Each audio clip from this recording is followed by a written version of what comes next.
All right. Hello, I'm Matt Puckett, the Executive Director of the Florida PBA. I'm here again for another video discussion with PBA President John Rivera, and we have Ken Kopczynski, our Director of Research. John, I know you spent the earlier part of last week. You were in, I believe it was Sanford, Florida, to do the Criminal Justice Standards and Training Officer Discipline Penalty Guidelines. Could you elaborate on what that is and what was discussed there? Oh yeah, that was PBA some years back made it included into the statute, so that every 2 years we would revisit the penalty guidelines and stuff. Because in the old days, you had guys that just everything was a zero tolerance, and they were certifying officers left and right. Now we have a chance to at least discuss modern day issues and modern day problems. Much like David was really the topic of the day in that committee. Yeah. David is he's kind of turned into a monster. It's like a Pandora's box. It's a good tool. It's a good law enforcement tool, but now we're seeing some downside to it, and the penalties can be serious, and so can some of the civil fines. Well, we also the last 2 weeks we've had the legislature in Tallahassee, and we devoted our last week's discussion to the FRS lawsuit decision, and I think rightfully so. That was, besides maybe the Manti Te'o discussion that was kind of national, that was probably the biggest news that was made. But the legislature's been in town for 2 weeks, and FRS pension issues have been pretty big, John. They are looking again to do some changes. The House is looking to do some changes to the FRS. And we also got some pay raise proposals of note that the governor, of all people, came out with that I found very interesting, and I'd love to discuss those with you as we work through it. If you don't mind, I'll start with the workshop that was held yesterday on the FRS. The House committee, it's called the Government Operations Subcommittee. The chair is Jason Broder. He put a proposal forward. It's not officially bill language yet, but it's a proposal. And what this does is it, come January 1, 2014, it would essentially close the FRS pension plan to new participants. And everyone hired after that date, January 1, 2014, would be placed into the investment plan. And this is a topic that the speaker, Will Weatherford, is very interested in pursuing. His interest has to do with the financial stability of the plan. There's been some questions about the unfunded actuarial liability. I know you've heard that our state is one of the best. It's 87% funded, and 80% seems to be the kind of the number that most experts agree is a well-funded plan. But the state, the governor, the speaker, and others are concerned about that shortfall and how that potentially may grow. And we saw some interesting trends that the Division of Retirement presented to us in that committee meeting and in one prior that lends some credence to what they're saying. But there's an actuarial study that's been commissioned by the speaker back in August to take a look at this, to see if we move forward with this design to prevent new entrants into the plan after January 1st, 2014, basically closing the plan. What does that do to the plan? Does that drive the costs up? Will that make the contributions go through the roof? Will the unfunded actuarial liability skyrocket?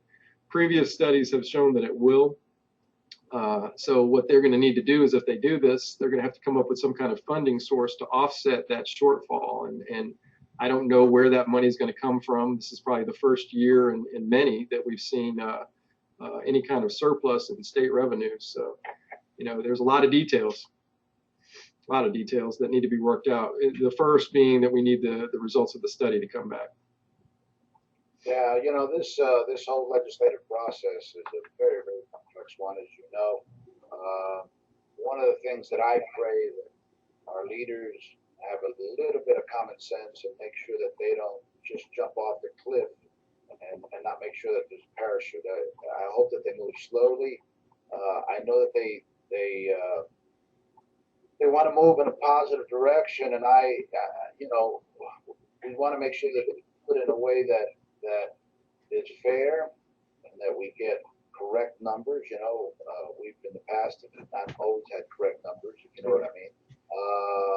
And I want to make sure that we don't throw the baby out with the bathwater.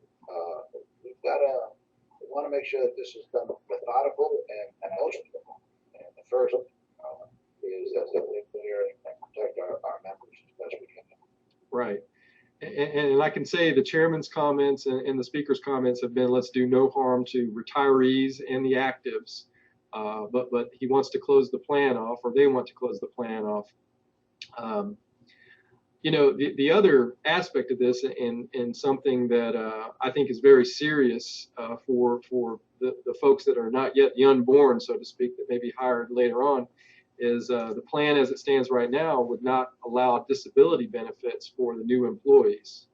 That is, you well know, for law enforcement and other special risk professions, that's very serious. That could put a tremendous financial burden on a young family, on a young officer. And we had some grave concerns with that. And the chair has expressed to us that he will do everything he can to try to find an answer to that. But we went on record, and we've also talked, you know, in one-on-one meetings that's a major concern.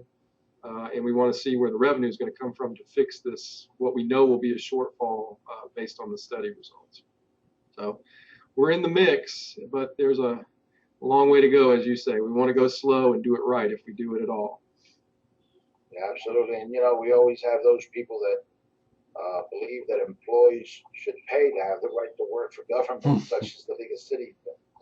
Anything that they can strip away from the employees, they are more than happy. And sadly enough, the Chamber of Commerce, the Florida Chamber of Commerce, has jumped on that bandwagon. I mean, I guess people that have businesses in Florida that just don't care about public safety, don't care about the safety of their customers. So we gotta you know expose the evil doers, as I say, and we got to move carefully. And we certainly, you know, this speaker, unlike other speakers that we've dealt with, seems to be a little bit more upfront, more open, and more honest than some of the other people that we've dealt with.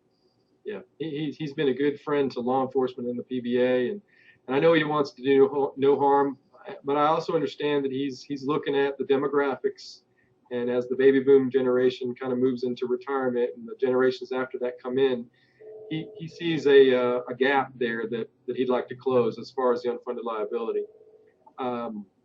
But I think he's taken on a pretty monumental task. We want to work with him, but we can't do it to the detriment of our members and future officers also. Kind of on that note, the governor issued a plan that got some headlines this week. It seems that the legislation that he signed 2 years ago that would tie pay raises for teachers to performance is not something he wants to do anymore, and now he's put $480 million in his budget request to give across the board pay raises to all full-time public teachers of $2,500, which is a pretty good deal, I guess, if you're a teacher. Of course, the first thing that our members wanted to know who work for the state is, what about us? What are we going to get? He's being a little tight-lipped about that. Funny enough, though, the Senate president, the Senate budget chair, and even the speaker were not so tight-lipped. They're looking at pay raises. They've been talked to by the PBA about our 3 pay proposals that we have for our bargaining units, and I think pay raises are a legitimate issue to be dealt with this session. I think they have some money. I know as from talking to them that they want to reward the hard work to the state employees, and they know that, you know, especially the law enforcement officers who work for the state are very deserving of some increased salaries. So we've got pay raises on the table, and we've got kind of I would call it a kooky plan from the governor that we got to deal with. So we'll see. We'll see where that takes us. Well, that's interesting. I mean, look, his numbers are really horrifically low. That's why he changed his political position on on the number of days for elections. That bit him on the backside a little bit. Now he's in favor of what Charlie Crist had put in place. Now he's talking about being a nice guy for the teachers. He's got an election coming up in a couple of years, and his numbers are horrific for a governor. It's more about politics, I think, and we'll see how that shakes up, and we'll go forward. But I will tell you that while we certainly support the teachers, we don't represent them. We support correctional officers, and we don't represent them. But we have a whole lot of other folks like troopers, and I really don't like to mention them all because I'm sure I'm going to miss some. But FDLE, Capitol Police, we have all of our state agencies that work out in the Everglades, and Marine Patrol, and alcohol, tobacco, and all those folks that also need a pay raise, Yep. and they really do a different job. They risk their lives in a way that others don't. They sure do. And I think one of the things that we have to remind the public and our legislators is that law enforcement is 24/7. There's always somebody working to protect the public and do that good work. And they've done it. Some of them have done it for 6 years without any kind of increase. And those that have been fortunate enough to get a minor increase, it certainly hasn't made up for some of the work and the strains of the job. They've been doing a lot more with a lot less people and for not a lot of money.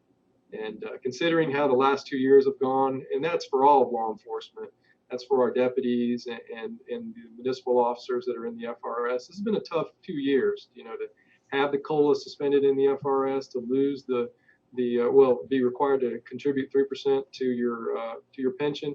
These are new concepts for a lot of folks. This is not what they signed up for, and giving some type of salary increase would be a very nice gesture. And like I said, I think they're all very deserving, and I know you agree. And we're going to fight very hard to get some money in their pockets. Absolutely. At the end of the day, when politicians have problems, they call law enforcement. The governor needs protection, it's law enforcement. When teachers and doctors have a problem in their schools or hospitals, they call law enforcement. When law enforcement has a problem, they call other law enforcement officers. There's nobody else to call. Right. That's a great point. And I know you're always saying this, but I think it bears repeating. Law enforcement, we need to have each other's backs. We need to remember that we rely on each other too, and we don't want to try to get over on each other. We want to care for each other. We all love each other, and it's an important profession. It's one that needs to remain public. And we're going to get your voice out there. We're going to make your needs known to not only the legislature but to the governor and to the public. Yeah, and Matt, I love this new technology that we're using, because as a result of it, we're hearing from people, and we like that. We're hearing their questions, we're hearing their ideas, and my gosh, we love new ideas, and certainly those folks that have got great ideas, don't keep it to yourself, man. Share it with us, and let us run with it. We love fresh perspective on whatever issues we have. I mean, let's do it together. Yeah, I agree. We're boldly going into the future. That's for sure. All right. Well, I got nothing else. John, you got anything else you want to add? Well, I always say, be safe and be united. And thank you for what you do each and every day to everyone. I agree with that 100%. Thank you so much, guys. Thanks for watching. See you next week.